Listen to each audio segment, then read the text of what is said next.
Kingdom Business is back, and it's off to a start that none of us would have expected. Calvin, Ariana, what are you doing here? Taj, that decision to settle down and we having a baby with Essence ain't gonna go over that easy, huh? And CJ, all of this is not your fault. What's good, y'all? It's your good sis Erica Vane coming to you right here on Erica Vane TV with another Kingdom Business video, because we are back for the season 2 premiere, currently streaming on BET Plus. If you're new here, hit that subscribe button and turn on your bell notifications so you don't miss out on all of my Kingdom Business conversations and content. I am going to be going live so that we can talk about it live in real time, similar to how I do Sisters and All American, because this show is that good. Y'all, I stayed up until freaking 3 a.m. and even after to watch this show because I was just so excited to see it come back as soon as it was available. As y'all know, I live in LA, so we had to wait a little bit longer. But without further ado, let's go ahead and get into it. And at the start of this episode, we are taken to a gravesite and a Denita who looks like she's mourning. It's a funeral, and it's really setting us up for the okie doke, right? Like, because the end of season 1, we thought that Calvin was going to go ahead and succeed in his little mission. Can I say that on YouTube? I might gotta bleep that out. His suicide mission, right? To take his own life as a way of being accountable and atoning for his part in Danny losing her life. And while, yes, Calvin, we are so glad that you have seen the light, my brother, and we are glad that you are not okay with whatever part you may have played because you don't know the actual part. You just ran your mouth to your little cut buddy that you shouldn't have had as a cut buddy, and she ran her mouth to your daggone father-in-law, and then he did what he did. We don't want you to take your life. We don't want you to leave this earth. Even a good book says that you can't do that. What are you doing? And your daughter is not going to let you do that. So come to find out, y'all, CJ, before he was able to pull the trigger, actually pulled his arm away. And unfortunately, the gun was directed towards Denita, which is how she ended up shot, not actually Calvin. I was wondering in the trailer, but I knew they was going to figure out a way to make it work. It was definitely going to be some kind of tussle for this to happen, and I thought that this was a really brilliant move for them. One, we don't lose Calvin too early without him having to go through the full rigmarole and the full guilt, now the added guilt, right, of almost losing his wife, but the full guilt that's tied to Danny. And honestly, he, of all the people who could be involved with her actual death, is the only one that's like seeing the light and wanting to do something right by her. So if he would have died, her truth would have died right along with him. The police chief is trying to cover things up. The emeritus bishop, the bishop over bishop, is trying to cover things up. Like, everybody is trying to brush this under the rug and let Danny's death go unanswered. And it's not until Calvin starts to see the light and wants to walk alongside God again that there's any hope of getting to the bottom of it. And if we go to the trailer that they put out for season 2, we get to see that he is not letting this go. So much so that the chief is going to confront him at some point in the episode and tell him to stop asking too many questions and to let this rest.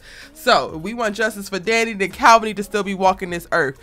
And I love this for him. I think that Denita getting shot is the added guilt, the added pressure that he's gonna need to really see justice prevail, specifically for Danny, but to clean house within the church. Now, Denita's hospitalization, her surgery, because basically she winds up in a coma.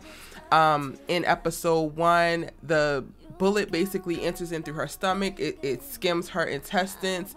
The bullet is like lodged near her spinal cord, so they don't actually remove it. They are able to stabilize her. In addition to being shot, she also hit her head on the way down at the church.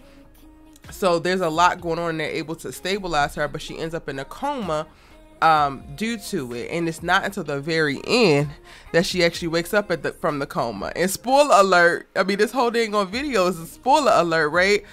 Her son prays over her after praying over Calvin, and then that's when she rise, y'all. She's like, "Who are you?" He says, "Your son." Scurries off into the shadow. Not you and Caesar's child, mama. I just knew it was gonna be Taj, but baby, there's a whole other child that's older than Taj. Taj, baby, but buckle your seatbelt, cause you're not ready, bro. Like, and I think I sound entirely too happy for the chaos that's about to take place in these people's lives. But when I tell you I am so excited for some really bomb storytelling, I'm excited for some really bomb storytelling.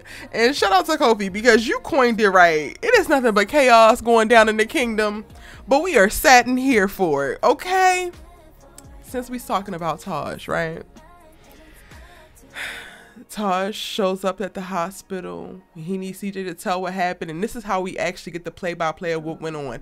Everything, like how they did this episode, was expertly done. Like, when the story is good and the characters are solid, you don't have no time to really pick apart anything. You don't have no time to wonder if this could be true or if this is authentic. The freaking acting is clicking on all cylinders. The character development is clicking on all cylinders. The story is clicking on all cylinders. And the whole entire time I am riveted and set and just like, oh my God, what's going to happen now? When Taj gets to this damn hospital and CJ debriefs him, and he lays eyes on that sorry sack of that he calls a father. I'm sorry, CJ. I'm sorry, Calvin. I gotta hop on to Taj's side real quick. I gotta pull a Modot J, because Modot J is gonna give you his breakdowns. He's gonna give it from each character's perspective, right? He's gonna jump into their body and then say it how it is. So if we jump into Taj's body, this sorry sack of shit that got his mama laid up in this stretcher in this hospital better pray. And Taj put that thing up in there. You better pray that she make it up out of this. Because not only are you not going to have a son if she don't, I'm a rag tag that ass all over Atlanta. He ain't say this, y'all, but I know it was in his spirit too. Because Taj is a gangster, don't push him. He loved God, but he's a gangster, don't push him. Okay? And he let his daddy know that right then and there. Now, Essence, we're going to need you to let up off this man a little bit. I appreciate you being here. You supposedly, allegedly, if you will, are the mother of his forthcoming child. But we don't know that to be true. And we got bigger fish to fry. So back up. The way she holding on to his arm throughout this whole thing, I'm just like, girl, give him some damn space. That boy was stressed the entire time until what? Rebel texted, and then he called, and then Rebel showed up.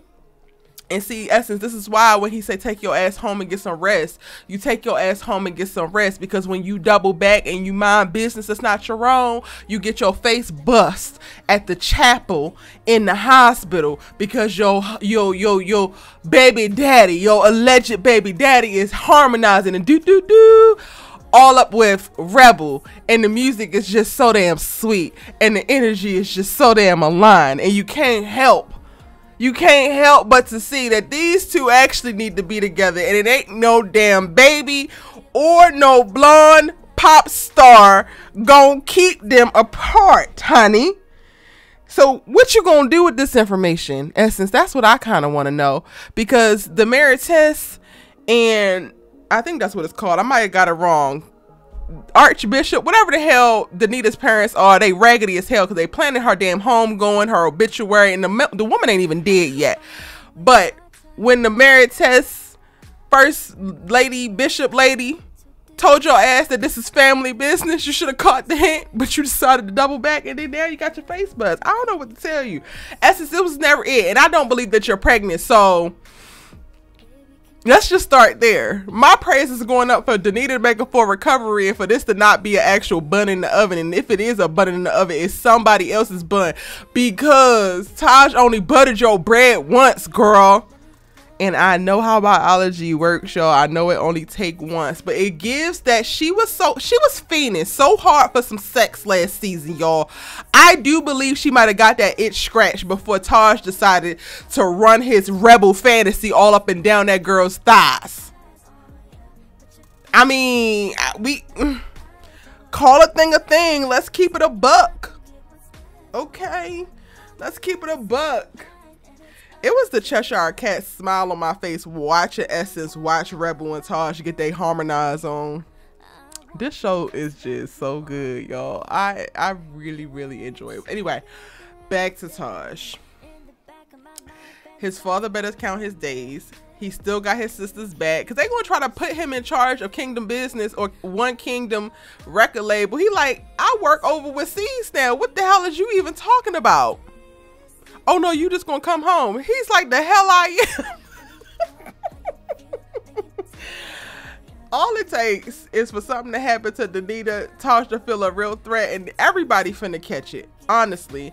And the more time that he spend with Rebel, the more reckless he gonna get with Essence, because he trying his best to play the good baby daddy. He trying his best to play the good man, and he's recommitted to Essence because she's so-called pregnant. You know what I'm saying? Allegedly. But every single time Rebel come up, you think about a smile come to your face, a song come to your heart. I know you were singing about your mama, but it was also hitting a little bit home to what you got going on with Rebel, Taj. And it's cute. Keep it up. Don't stop on our account. Please don't. We love to watch you. Now, since we on Rebel's ass. Yo, I have a feeling I'm going to be on Rebel's ass this entire season. And you know what? Don't pick her up because I'm not done dragging the hoe. Why are you running to Dex for a damn job? Like, Rebel, you just calmed your ass out of the baptism pool and told him that you ain't want the blessing of the Lord, honey. And I get it. It feels bad. But girl, you need your bills paid right now. It was literally all of 2 days ago, mama. Ain't no bills due right now. Relax. I know she's getting so anxious because she put Zyan out. She really wanted to try something with Taj, and then Taj talking about this damn baby and recommitting to Essence. She already felt like, you know, the black sheep within the gospel community, and that she didn't really fit to begin with. So she's grasping at something. She's desperately seeking some type of comfort, and I get that. That's sending her ass back to the pole. But girl, there is nothing for you there. Dex is not looking out for your best interest. Dex is a part of something that had your girl killed. What are you talking about? Part of me wants to like hope and pray that she's doing this on some backwards ass, I want to be an Avenger tip and avenge Danny's death, so she's gonna put herself back in harm's way just so she can get more information. Because we do have a moment where that cop approaches her to talk to her before she initially about to go to the hospital, and then she decides to go to dinner, and then we don't get to see what the damn dinner says. So I'm like, okay, maybe the damn cop is stupid and she about to put you in harm's way because she really trying to close this case, and she feels that her chief is blocking her left and right because she done brought her ass down there trying to get statements, and he like, yeah, not today, maybe even not tomorrow. So maybe, but that's like a really, really, really big leap. I don't believe that Rebel is taking her ass back to the stripping pole because she's trying to get information for Danny and put herself in position to blow this whole thing wide open. But I just said it, maybe if she is. I really do feel like she's gone back down there because she's chasing the toxic that she knows. She's chasing the toxic that is comfortable to her because she knows it. I think that in her life becoming so chaotic and pursuing this goal of being a gospel artist and being launched into the stratosphere in reference to notoriety, and feeling like she's living under a microscope and not fully being prepared for it, not really being equipped to accept love and help as she should, because she really doesn't know what that looks like, having lost her mom so young. It's hard. And even as I say this and I come up with all these reasons of understanding, it just gives me more empathy and makes me not want to be on her ass. But I want to be on her ass because, girl, our man is waiting.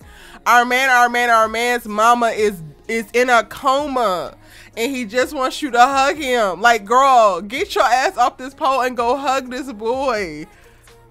Like, I don't understand.